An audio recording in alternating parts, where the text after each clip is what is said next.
memasukkan hamba-hambaku yang soleh ke dalam surga yang tidak pernah dilihat oleh mata, tidak pernah didengar oleh telinga, tidak pernah terlintas dalam pikiran bagaimana nikmatnya. Ya, illal ladzina amanu wa 'amilus solihati falahum ajrun ghairu mamnun.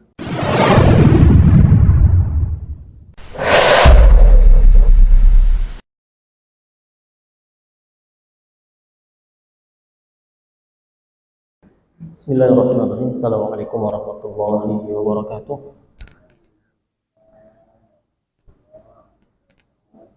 Alhamdulillahi rabbil alamin wa bihi nasta'inu ala umuri dunya wad din. Salatu wassalamu ala asyrafil anbiya'i wal mursalin wa ala alihi wa ashabihi ajma'in. Allahumma iftah lana futuhal 'arifin wanfa'na 'uluman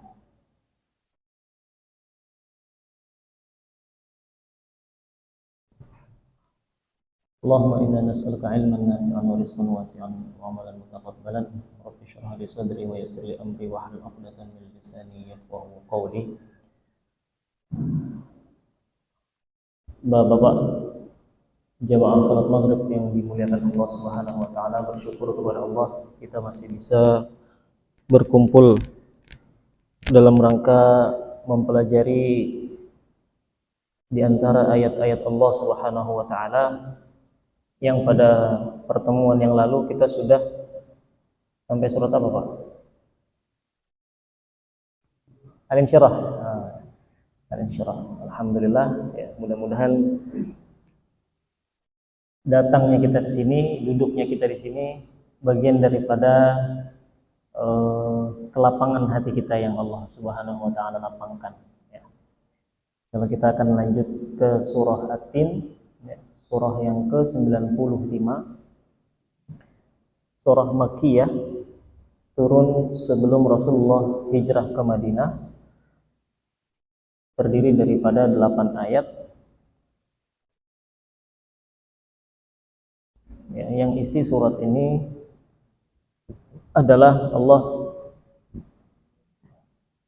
mengabarkan atau menginfokan kepada kita semua bahwa Allah Subhanahu wa taala telah menciptakan kita sebagai manusia dengan sebaik-baik penciptaan. Oleh sebab itu, hendaknya dengan kesempurnaan yang diberikan oleh Allah Subhanahu wa taala kita sikapi dengan bersyukur kepada Allah Subhanahu wa taala. Ya. Bukan sebaliknya, bukan kufur kepadanya padahal sudah diberikan penciptaan yang baik, penciptaan yang sempurna. A'udzu billahi minasyaitonir rajim. Bismillahirrahmanirrahim. Wat-tini waz-zaitun. Ya. Demi buah tin dan buah zaitun. Ya, Allah berfirman dengan sumpah. Ya, wat-tini waz-zaitun, demi Tuhan atau demi buah tin dan buah zaitun. Nah, surah At-Tin ini menurut para sahabat, ya, terutama di dalam riwayat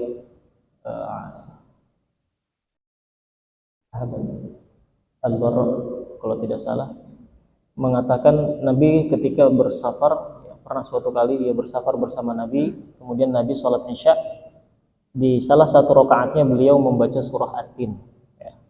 Jadi memang surah yang dibaca Nabi ketika safar, ya, diantaranya salah satu rakaatnya membaca surat At-Tin. Wat-tini waz-zaitun, demi buah tin dan buah zaitun. Nah, buah tin, buah zaitun tahu ya, Pak? Ada di sini ya. Sekarang udah ada. Zaitun ada nggak? Zaitun udah ada. Buahnya artinya pohonnya dan buahnya. Nah, kalau minyak itu minyak zaitun. Buahnya. Kalau tin ada ya. Banyak sudah dibudidayakan, ya, buah tin. Ya. Buah tin dan buah zaitun itu tidak dikenal, ya, atau tin itu tidak dikenal di Hijaz, tidak kenal di Mekah, tidak kenal di Madinah. Karena buah ini hanya khusus tumbuh di negeri Syam.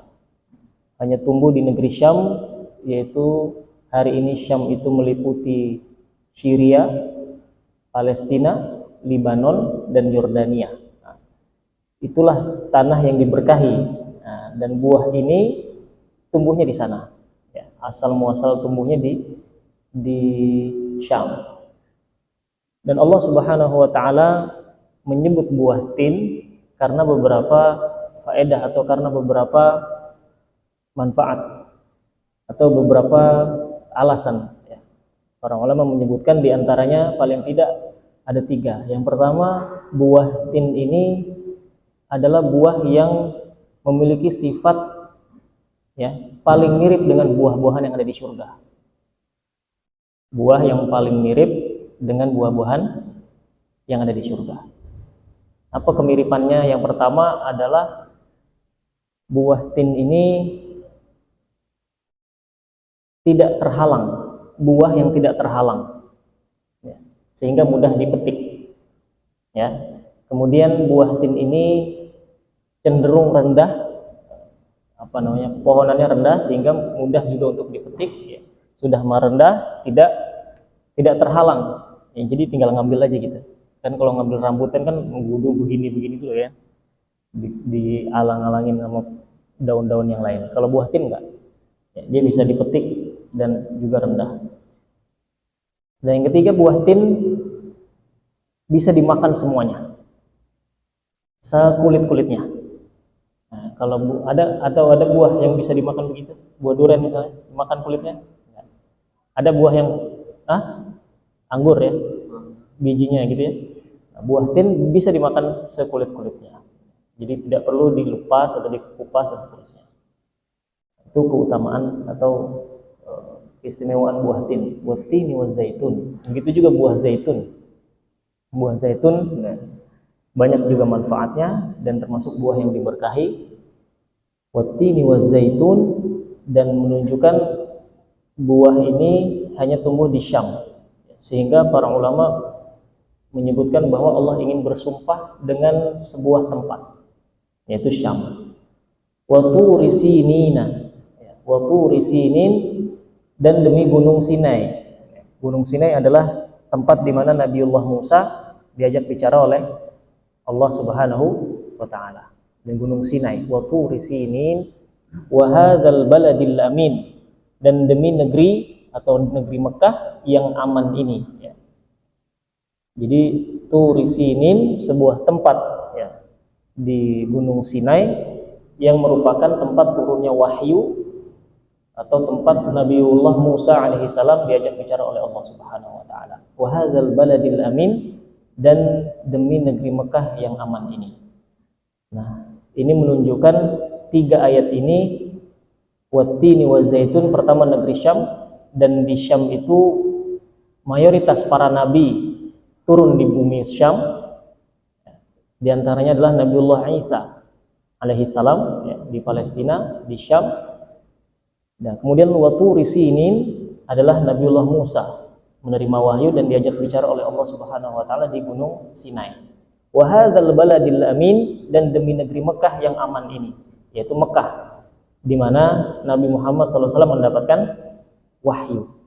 Sehingga ketiga tempat ini, atau ketiga nabi ini, Nabi Isa, Nabi Musa, dan Nabi Muhammad SAW, dijadikan satu frame dalam surah At-Tin, menunjukkan bahwa memang semua misi dan visi nabi-nabi itu sama, yaitu mentauhidkan Allah Subhanahu wa taala. Sehingga tidak ada lagi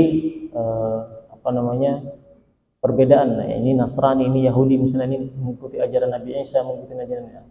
Adapun yang hari ini itu sudah menyimpang, gitu ya.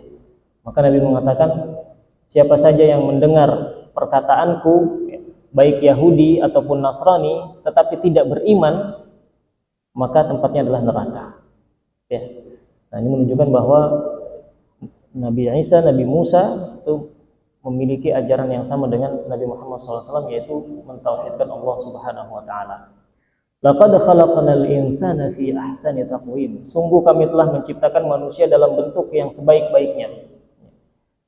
Sebaik-baiknya yang diciptakan oleh Allah adalah manusia. Nah, dari mana kita bisa lihat? Misalnya para ulama menyebutkan dari cara manusia berdiri. Ketika manusia berdiri, menunjukkan kesempurnaannya adalah dia tegak, berdiri tegak. Berbeda dengan makhluk yang lain.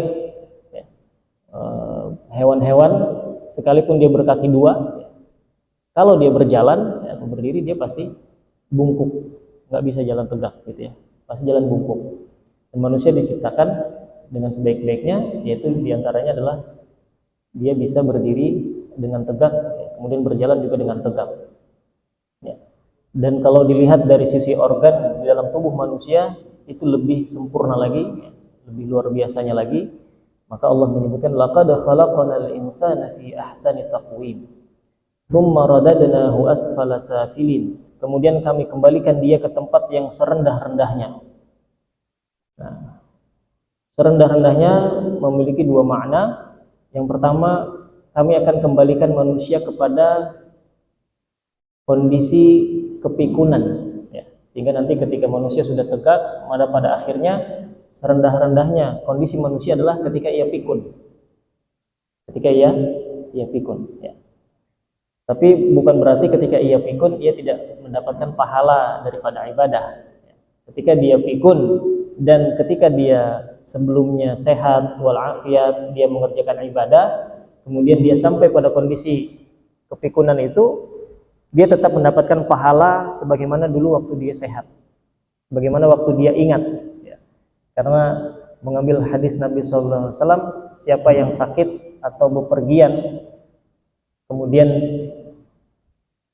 dia tidak bisa melaksanakan ibadah, maka dia tetap ditulis baginya pahala ibadah. Kalau di waktu sehatnya, di waktu mukimnya, di waktu ingatnya, dia beribadah kepada Allah, maka tetap mendapatkan pahala. Tsumma radadnahu asfala safilin. Atau makna yang kedua adalah dia akan dicampakkan oleh Allah ke dalam neraka jahanam. Jahanam adalah serendah-rendahnya neraka jahanam. Kenapa? Karena dia sudah diberikan kesempurnaan penciptaan, tetapi dia mengkufurinya. Tsumma radadnahu asfala safilin. Maka siapa yang kufur, tidak mensyukuri nikmat Allah, dia akan dikembalikan kepada tempat yang paling rendah atau yang serendah-rendahnya. Illal ladzina amanu wa 'amilus solihati falahum ajrun ghairu mamnun. Kecuali orang-orang yang beriman dan mengerjakan kebajikan, maka mereka akan mendapat pahala yang tidak ada putus-putusnya. Maka orang beriman yang mengerjakan amal soleh, maka baginya pahala yang tidak pernah putus, tidak ada habis-habisnya, yaitu ketika dia mendapatkan kenikmatan syurga. Karena dalam syurga tidak akan putus itu nikmat, ya, terus bertambah, terus bertambah. Aku akan memasukkan hamba-hambaku yang soleh ke dalam surga yang tidak pernah dilihat oleh mata, tidak pernah didengar oleh telinga, tidak pernah terlintas dalam pikiran bagaimana nikmatnya.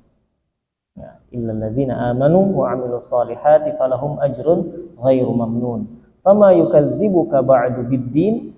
Maka apa yang menyebabkan mereka mendustakanmu wahai Muhammad tentang hari pembalasan setelah adanya keterangan-keterangan itu? Maka ini pertanyaan yang menunjukkan bahwa apa sebetulnya yang membuat manusia itu tidak atau mendustakan tentang hari pembalasan, bahwa ketika mereka melakukan sesuatu pasti akan dibalas. Apa yang membuat mereka, padahal sudah diterangkan sebelumnya. Alaihissallahu biahkamil hakimin. Bukankah Allah hakim yang paling adil?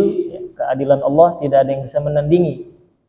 Ya, keadilan Allah tidak ada yang bisa menandingi. Maka Allah adalah zat yang maha adil, sehingga apapun yang kita kerjakan akan dibalas betul-betul sesuai dengan kadarnya. Baik itu yang soleh, amal-amal soleh dibalas dengan kebaikan pula, dan amal-amal yang tidak baik maka dia juga akan mendapatkan ganjarannya. Ya, maka yang beruntung adalah orang-orang yang beriman dan yang mengerjakan amal soleh, dia akan mendapatkan pahala yang tidak akan putus-putus. Nah, ini surah At-Tin berbicara tentang nikmat Allah kepada manusia, yang paling utamanya adalah berupa penciptaan yang luar biasa. Manusia diberikan kecerdasan, diberikan akal, bisa bicara, bisa berpikir, bisa mengatur, bisa bijaksana dan seterusnya. Dan ini merupakan diantara daripada sifat-sifat Allah Subhanahu wa taala. Nah, kita sama-sama kita baca surah At-Tin ayat 1 sampai 8. Insyaallah suratnya ini sudah sering didengar, barangkali juga sudah hafal. Mudah-mudahan kita mendapatkan keberkahan daripada Al-Qur'anul Karim. A'udzu billahi minasy syaithanir rajim.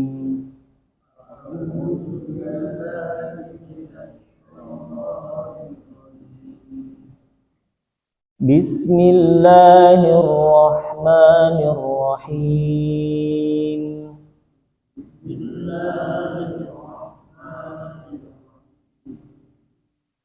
Wattini wazzaitun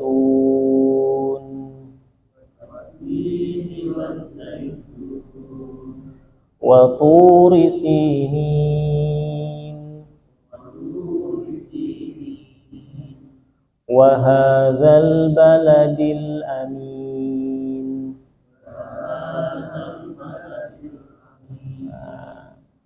Ini adalah 3 ayat yang terpisah-pisah. Meskipun kita kadang suka dengar imam bacanya full. Wattini wazzaituni wa turi sinina wa hadzal baladil amin. Padahal ini dipotong-potong. Wattini wazzaitun 1 ayat, wa turi sinin ayat yang kedua, wa hadzal baladil amin baru yang ketiga. Ya. Mau baca disambung, kalau kuat napasnya silakan. Ya. Biasanya suka ada yang baca begini. Dia berhenti di illah. Tsumma radadnahu asfala safilina illa.